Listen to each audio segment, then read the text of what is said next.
পূরণ করেছেন 75 সাল দিয়ে। ডেটটা আমি সঠিক বলতে পারছি না, ভিন্নতা আছে। শুনেন, আপনাদের যে কোনো ধরনের তথ্য যদি লাগে আমাদের নির্বাচন অফিস থেকে সেই তথ্যগুলো নিয়ে যাবেন। কোনো রকম কোনো অস্পষ্টতা মনের মধ্যে রাখবেন না, ঠিক আছে? আমরা এই পর্যন্ত যেগুলো পেয়েছি তার মধ্যে আমরা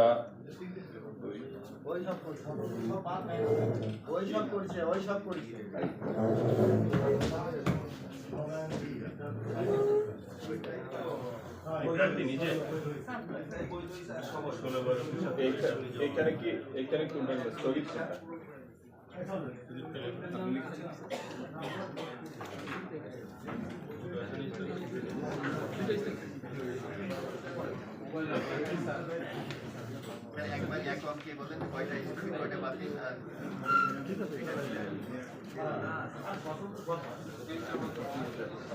ওইটা তোমাদের দিবে, পরে দিবে।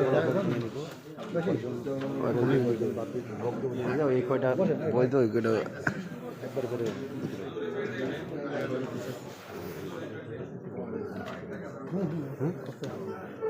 পয়সা দিয়ে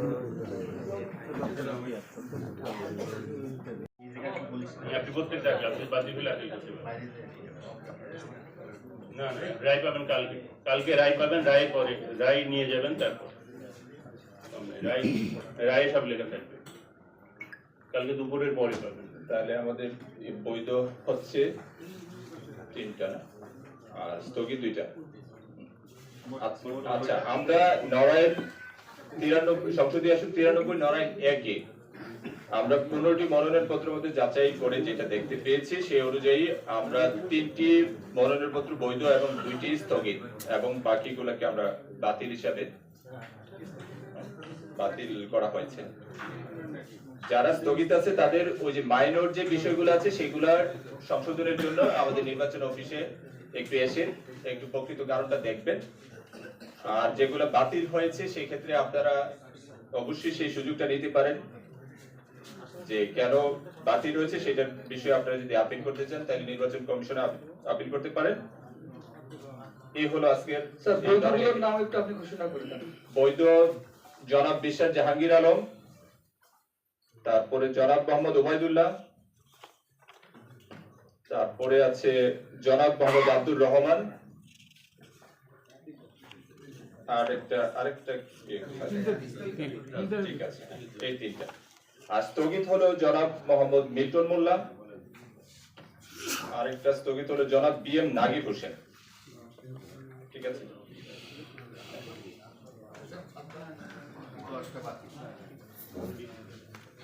তাহলে আমরা নড়াইল 2 আসনের মনোনয়ন পত্র আমরা কাছে নেব। ধন্যবাদ।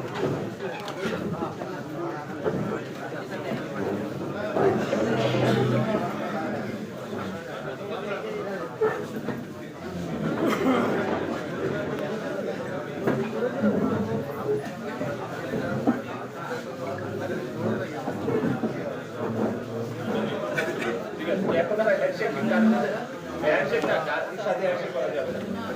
আপনার সময় আপনি যে বড় নাম্বার করে নিয়ে আসেন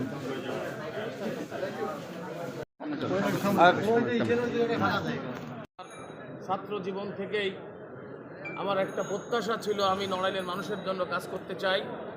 আপনারা জানেন ছাত্র রাজনীতি করেছি, বিএনপির বিভিন্ন পদে দায়িত্ব পালন করেছি, আমি উপজেলা পরিষদের নির্বাচিত চেয়ারম্যান ছিলাম।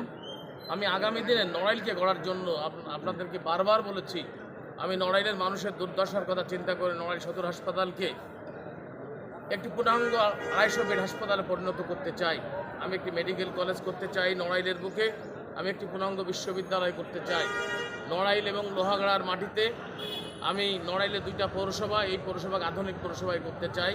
লোহাগড়ার মাটিতে একটি ভিজেট করতে চাই, লোহাগড়ার মিঠাপুরে একটি জুট মিল করতে চাই। পাশাপাশি আমি নড়াইলের সকল অবকাঠামো উন্নয়নের জন্য কাজ করতে চাই। আপনারা যেহেতু জানেন আমি উপজেলা চেয়ারম্যান ছিলাম, আমি সচিবালয় ব্যবস্থা সব সম্পর্কে আমার ছোটোখাটো জ্ঞান রয়েছে। আমার প্রত্যাশা নড়াইলের মানুষ যদি আমাকে নির্বাচিত করে স্বতন্ত্র প্রার্থী হিসাবে, আমি নড়াইলের মানুষের সকলকে একজন মানুষ হিসেবে তাদের পাশে থেকে নড়াইলকে আগামী দিনে পথ চলার জন্য কাজ করে যাব। সকলকে ধন্যবাদ। আসসালাম। না এই জায়গায়